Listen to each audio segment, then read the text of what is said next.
اوکاڑا سے بھائی محمد اجمل صاحب نے سوال پوچھا ہے۔ وہ لکھتے ہیں کہ مفتی صاحب، ہمارا سوال یہ ہے کہ غیر محرم عورت کے جنازہ کو کندھا دینا کیسا ہے؟ ہم ایک جنازہ میں شریک تھے کہ جنازہ کی نماز کے بعد عورت کے ورثاء میں سے ایک شخص نے اعلان کیا کہ کوئی غیر محرم کندھا نہ دے۔ کیا اس شخص کا یہ اعلان درست تھا یا نہیں؟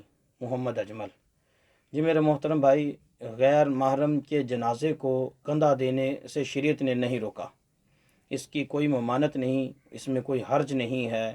جس شخص کی آپ نے بات کی کہ اس نے جنازہ کی نماز کے بعد اعلان کیا کہ کوئی غیر محرم کندھا نہ دے، احمقانہ اعلان تھا، غیر شرعی اعلان تھا، شریعت کا یہ تقاضا نہیں ہے۔ شریعت نے جہاں جہاں منع کیا ہے، جو ممنوع چیزیں تھیں، جن سے منع مقصود تھا، وہ روک دی گئی ہیں کہ غیر محرم عورت کا چہرہ نہیں دیکھ سکتے، اس کو ہاتھ نہیں لگا سکتے، اس کو قبر میں نہیں اتار سکتے، لیکن اس کے جنازے کو کندھا دینے کے بارے میں یہ شریعت کی ممانعت میں سے نہیں ہے۔ اور جس شخص نے یہ اعلان کیا تھا، اگر وہ ہوں ہی 3-4 آدمی ہوں تو باقی کیا کریں گے؟ وہ دل میں بے شک اس کو برا بھلا کہتے ہوں، اس کو ملامت کرتے ہوں کہ اس نے یہ خود سے اعلان کر دیا اور ہمیں مشکل میں ڈال دیا، تو لہٰذا یہ اعلان بھی احمقانہ تھا، جہالت پر مبنی تھا، شریعت نے ایسی کوئی ممانعت نہیں کی۔